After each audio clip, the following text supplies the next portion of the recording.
It's a rich man's world. Quintessential Finance on The Quintessential Show. Money in the bank.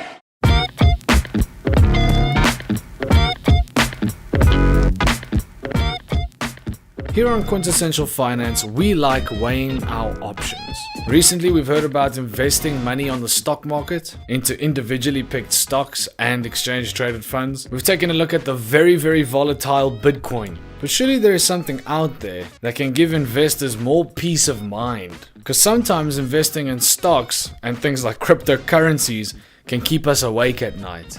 Essentially, what investors are trying to do is accumulate wealth over a long period of time and have enough money left over for retirement. Or at least that's what I'm in the game for. So there is an investment vehicle that we can further look into that has retirement right in the name. Today we talk to Emma Heap. She's the head of retail at an investment company called 10X, and we take a look at their options in terms of retirement annuities and unit trusts. Now, coming from our side, I mean, we're covering 20-year-olds getting into it, 23 and above really, in terms of, people who have just graduated, people who are maybe getting into jobs, and people who are maybe still studying towards, say, a medical degree or something, because those things take a lot of time. But by the time they reach employment status, now they start thinking about investment and obviously retirement annuity. So through 10X, what is the difference between a retirement annuity and a unit trust that you guys offer? So a retirement annuity is an investment vehicle that's designed for retirement. So it's pretty highly regulated. It's highly regulated to ensure that clients that invest in a retirement annuity have a good enough level of diversification such that they don't get to retirement and find that their fund didn't perform because all their eggs were in one basket and the basket they were in performed badly. And it also has significant tax benefits. So essentially, and we can talk from a sort of maybe millennial graduate salary. If you graduate and you earn 20,000 Rand a month, your effective tax rate would be 15%. Now, what that means when it comes to a retirement annuity is that for every 1,000 Rand you save, essentially you would get a 150 Rand tax deduction from SARS when you come to file your tax return or calculate your tax at the end of the year. So it's a very tax efficient way to save. Because it's a vehicle designed for retirement, it's designed so that you can't touch that money until you retire. So you can first touch the money in a retirement annuity at the age of 55, at which point you can actually only take out a maximum of 1/3 in cash, and the rest needs to go into either a guaranteed annuity or a living annuity, which are vehicles designed to provide you with an income when you're in retirement.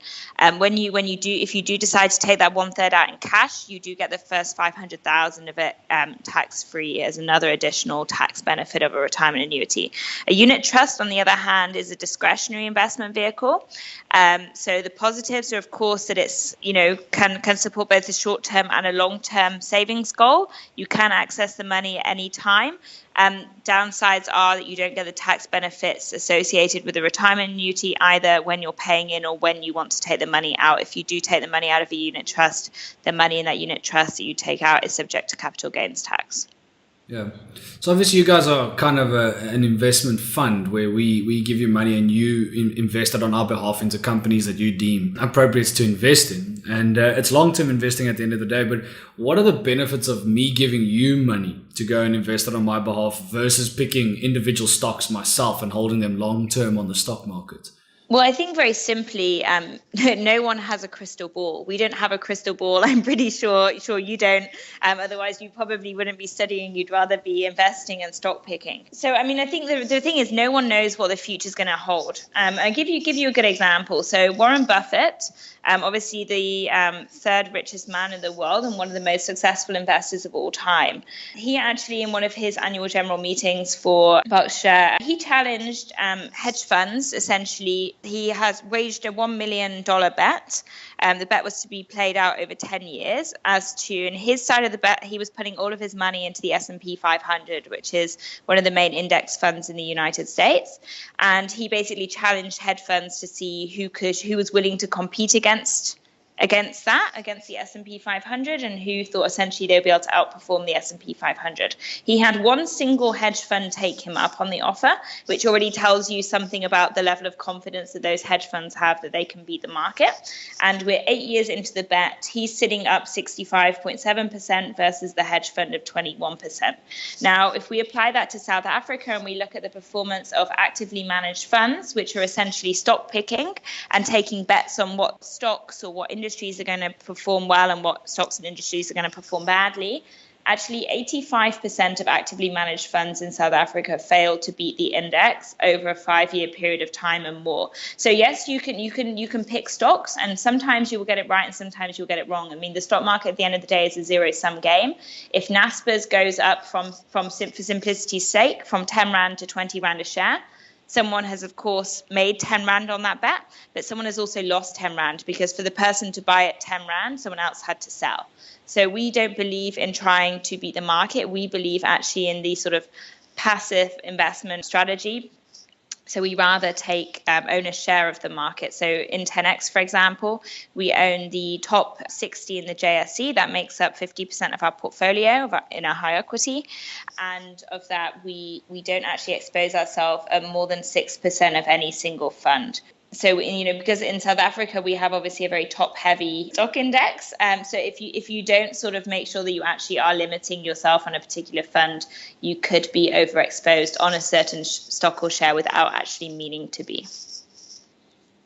Okay, now on the website it says that obviously putting your money into a big institution is and thinking that it's secure. So I put my money into a huge bank and I think it's secure. And you say that this is a myth of the investment myths, the many that you have on your website. So is my money necessarily safer with you at the end of the day? By that, we very much leaning towards the point that we have the investors' interests at heart. So if the investment industry genuinely had the South African investors' best interests at heart, would we still be looking at the statistic that 94% of the population cannot afford to retire? I would hope that we would have probably improved that by now. So I mean, this obviously your money can be secure in the fact that in a big institution, of course, that institution is highly unlikely to disappear overnight. In which case, the 100 Rand you put in today, it has a very high chance of being 100 Rand still there, in 10 years' time. What we're also saying is, your money can be secure, but is your money working as well for you as it could be?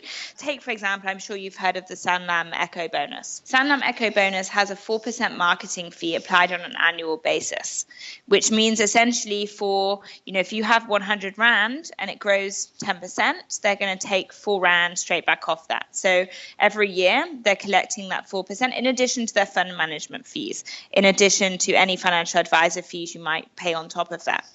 Now, obviously, that effect compounds significantly over time and essentially means that someone is going to end up with significantly lesser retirement than they would if they put their money into a low-cost index fund, for example, such as 10X.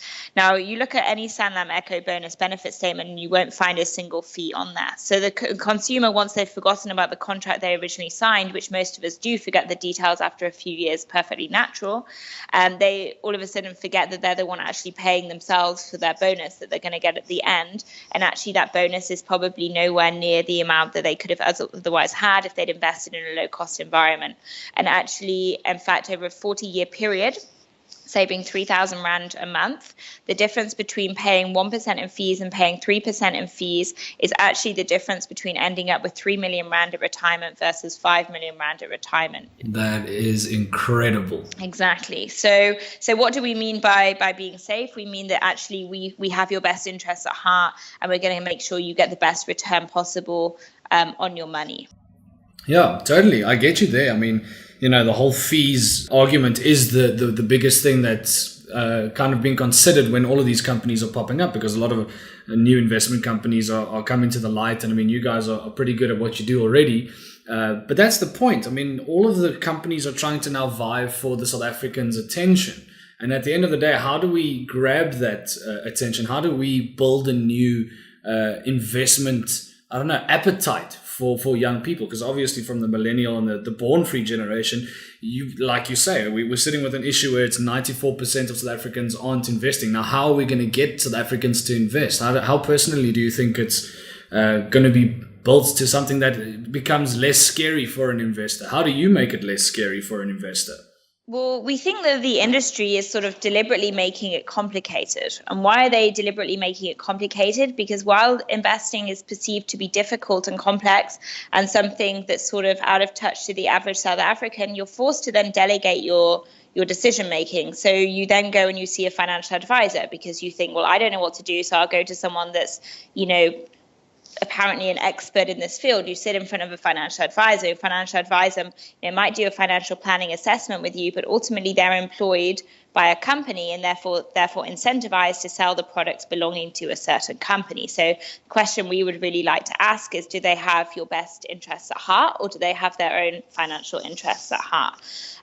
By creating a country that's dependent on financial advisors, it also obviously gives the large investment institutions a very powerful sales channel, of which they know that they can get their product into the hands of an average consumer.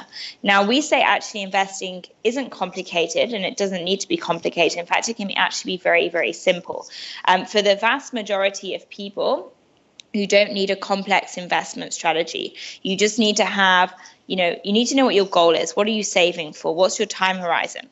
Now, once you know your time horizon, the time horizon itself should be the single thing that drives your exposure to equity generally being perceived as a higher risk an investment than, for example, bonds or cash, and therefore that's what if your time horizon is 5 years or more, you're a long-term investor. It doesn't matter how you feel about risk anymore. It's actually, what's your goal? Your goal is to have as much money as possible in that time horizon. Well, how do you get as much money as possible? You get it by owning essentially great companies. Owning great companies is how wealth is created.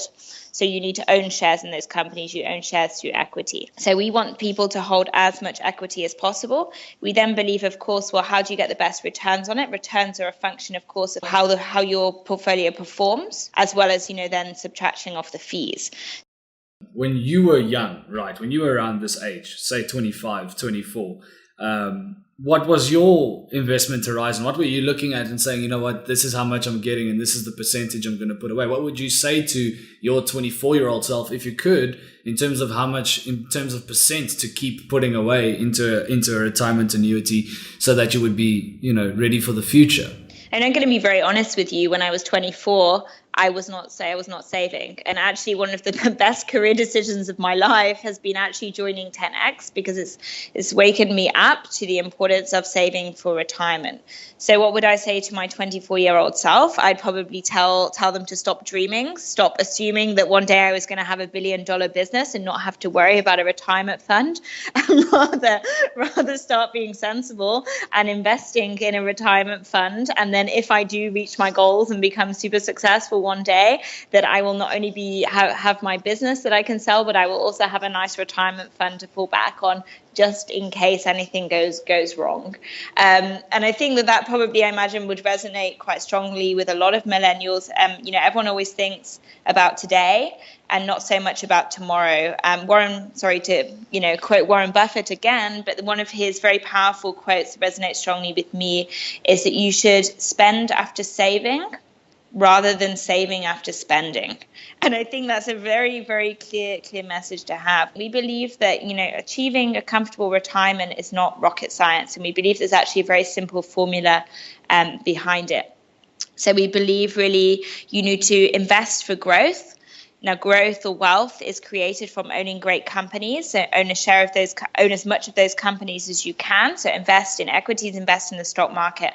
With any retirement fund in South Africa that's Regulation 28 compliant, the maximum amount of equity you can hold is 75%. So we say hold 75% of equity for the highest growth possible. Then we say, okay, keep your fees as low as possible, because what eats away at your growth more than anything else is the fees you pay. So always aim to pay less than 1% in fees, to pay less than 1% in fees and still achieve great growth. You need to be in an index fund environment. Then we say, it's all very well having a great portfolio and paying low fees, but if you're not putting enough into it, it doesn't really matter. It still won't grow to be big enough. So we recommend saving 15% of your gross salary. And if you do these three things over 40 years, you will have a comfortable retirement. So it's very simple. So really start as early as you can, save as much as you can, invest for growth by owning as many equities as possible, which you can get through, for example, a 10x index fund where we own 75% equities in our equity portfolio, pay as low fees as you can, and you don't need to really worry then about anything else. There you go. It really sounds as simple as that at the end of the day. I mean, and that's the thing. You just need to get that little wake up call. The last question I have for you, Emma, is, and I asked this to all of the, like stockbrokers and investment companies that we talk to. Obviously, especially with a retirement annuity, this is something that you do hold for 30 to 40 to 50 years, if you're lucky 50 years. But the point is, if you as a company suddenly liquidate or something goes wrong, what happens to the money that I've invested in you? Will you be able to give me the assurance that you'll be around in the year that I am retiring? So all of our retirement fund money is ring fenced. So the business itself cannot access that money. So it's completely protected. We are our custodian is Investec. Old Mutual Private Equity is actually a large shareholder in 10x Investments, and we're insured by a company called Guard Risk. As an investor, is your money safe with 10x? 100% yes. So the easiness of how to get enrolled with you guys, 10x.co.za, and then I just say apply online. You can apply online. You can also, as I said, our website's very user-friendly in terms of the content. So there's also, you can read a lot on the site. We also have an award-winning blog that you can sign up for to receive, obviously, our blog articles on a regular basis. And if you're confident enough after that, which we would hope you would be, you can invest directly online by clicking the Invest Online button.